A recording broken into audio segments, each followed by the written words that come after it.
What's up, my comic comrades? Today we're going to break down the history of DC villain Eclipso, who will be appearing as the main villain for Season 2 of Stargirl. So since many of you are going to be curious about Eclipso's comic book roots, once you see him on Stargirl, we're going to tell you everything you need to know about the character. That way, when you and your friends are talking about Stargirl episodes, you could drop some comic book knowledge on them and claim superior geek knowledge. But now let's get into the history of Eclipso. Eclipso first appeared in House of Secrets issue 61 in August of 1963. He was created by Bob Haney and Lee Elias. Eclipso was originally a generic villain. There's nothing that really made him stand out. He would make these elaborate plots, which were always foiled by a hero. Given that's pretty much every villain in comics, but again, this was just like really basic. Because of this, the character was revamped in 1992 in the Darkness Within miniseries. But that's getting into his origin territory, so let's move on to his comic book origin.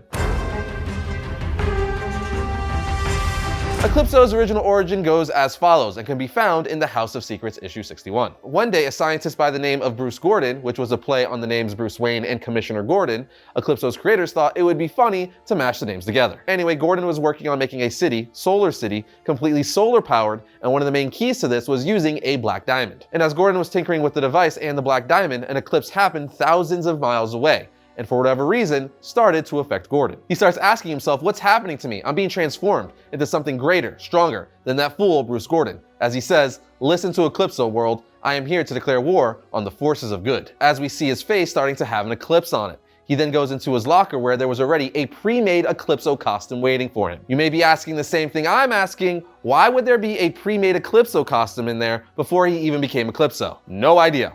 Comics. That's why, comics. Anyway, after donning his costume, he steals the black diamond, saying, my enemy, Bruce Gordon, failed to find the power of this dark jewel. But Eclipso won't fail. He then goes around using the black diamond to fire black light at people and terrorize the city. The rest of the story deals with Bruce Gordon fighting with his newfound evil Eclipso persona, which by the end of the issue, he's able to overcome. So like I was saying earlier, very generic villain. The way he even got his powers was like, there's an eclipse, so now you have enhanced strength and a magic black diamond. We're given his modern origin in the Eclipso, the Darkness Within miniseries. Here we learn that Eclipso was originally the god of wrath, the embodiment of a spirit of vengeance. He was actually responsible for the Great Flood. Yes, the same Great Flood where God got mad at Earth for becoming corrupt, so he decided to flood it and reset it, with Noah taking his family and 2 of every animal with him on an ark. Anyway, Eclipso, aka the Spirit of Vengeance, was like, I want to be bad all the time, not just when God wants to set me loose. So he turned full on evil and was thrown out of heaven. But not only was he thrown out of heaven, he was trapped inside of a black diamond called the Heart of Darkness. Now, before I go any further, some of you are like, Arris, wait, I thought Spectre was the Spirit of Vengeance, or the Wrath of God in the DC universe. Well, he is. After Eclipso was thrown out of heaven, Spectre replaced him as the Wrath of God. But back to Eclipso. The Heart of Darkness was mysteriously found on Earth in Africa many years later. And who found said Heart of Darkness, you ask? Well, a treasure hunter, of course. After making this discovery of a lifetime, the treasure hunter took the gemstone back to London and gave it to a jeweler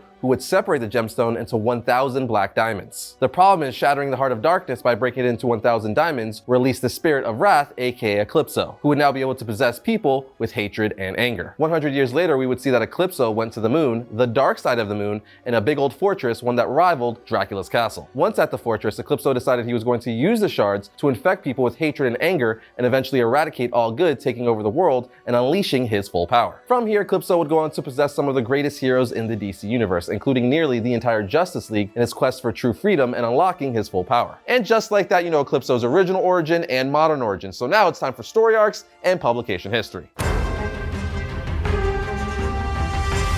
As far as story arcs go, first and foremost, we have the Darkness Within story, but I pretty much already went over that, as that's where his modern origin takes place. This 2-issue miniseries came out in 1992 and was immediately followed by Eclipso's first solo series, which lasted for 18 issues and an annual. The series deals with Eclipso doing what he does, trying to become the most powerful being he can and unleash his full power. This catches the attention of Amanda Waller, who sends the Suicide Squad after him to take him down with the aid of Bruce Gordon. So you have team leader Bruce Gordon and his lady love, Mona Bennett, lead the Suicide Squad that consists of the Creeper, Peacemaker, Manhunter, Nemesis, Dr. Midnight, Wildcat, Commander Steel, and Major Victory. This battle between Eclipso, Bruce Gordon, Mona, and the Suicide Squad pretty much lasts throughout the entire run of the series, with a few exceptions like issue 10, putting Eclipso up against Darkseid. In the issue, we see Darkseid arrive to Eclipso's moonbase, where the two eventually start to battle, but not physically. It's a battle of wits and deception through a magical game of chess, with the winner getting valuable clues from the past. It ultimately ends in a draw with Eclipso saying, "We are too evenly matched, you and I, but I enjoy our games nonetheless." Darkseid then gets up saying, "Until next time." Eclipso replies, softly as Darkseid walks away, "Yes, next time, when I will take your body and have your powers for myself." Then we have the final issue of the series, issue 18, where we see Eclipso battle his successor, the Spectre. It's pretty epic as we see the old God of Vengeance, Eclipso, fight the new God of Vengeance, Spectre. The battle goes on for nearly half the issue,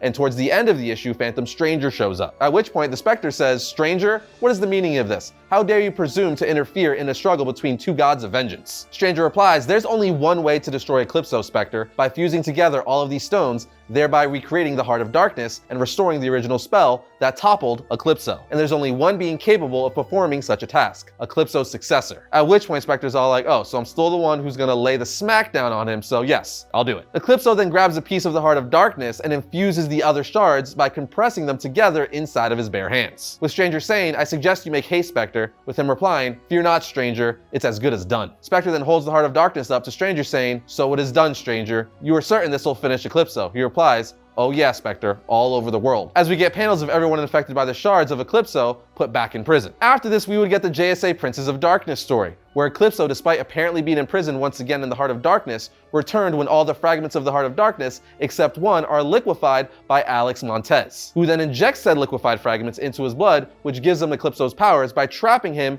inside of himself. From here, a pact is formed between Mordru, Obsidian, and Eclipso, hence the Princes of Darkness. Thus a battle between the princes and the JSA begins. Then skipping some storylines that involve him, like Lightning Strikes Twice, Day of Vengeance, Infinite Crisis, Countdown to Final Crisis, Brightest Day, and so on and so forth, brings us to his New 52 reboot. In this reboot, Eclipso's Black Diamonds have infected people from all over the universe. Eclipso even got his own one-shot issue in Justice League Dark 23.2. Written by Dan DiDio. But this brings us to one of my favorite Eclipso stories, when he appears as the main bad in the 6-issue series, Justice League vs. Suicide Squad by Josh Williamson. First off, it's a fantastic series. If you haven't read it, it's only 6 issues in, and it's great. Literally puts the League up against the Suicide Squad. Within the series, we find out that Eclipso used this Heart of Darkness to infect the Justice League and Maxwell Lord, leaving it up to the Suicide Squad, which consists of Harley Quinn, Captain Boomerang, Killer Croc, Katana, Rick Flag, and Deadshot to stop them and save the world. In my opinion, it's a must-read series and one of my favorite Eclipso stories ever. But with that said,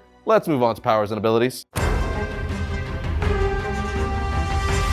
As you've learned in today's episode, Eclipso was once a divine being and literally the wrath of God. But he was drawn to evil, so he was thrown out of heaven and imprisoned in the Heart of Darkness. But when released from the Heart of Darkness, he still has the divine power of a god. So off the bat, that means he's immortal. But it also means he pretty much has any power a god would have, which is almost everything you can think of. So a vast array of magical capabilities that he could wield in a variety of ways. This also gives him the ability to fly, control the weather, produce energy blasts from his hands, eyes, and pretty much wherever else he wants. He's also incredibly strong and fast. And what you've heard me talk about today is he mainly likes possessing any person that comes in contact with the Heart of Darkness, which is a black diamond that contains his soul. And once he has a host, he runs around trying to unlock his full power. So again, in layman terms, he's the former wrath of God and divine being who pretty much has every power in the book. So now let's move on to Eclipso's reading recommendations.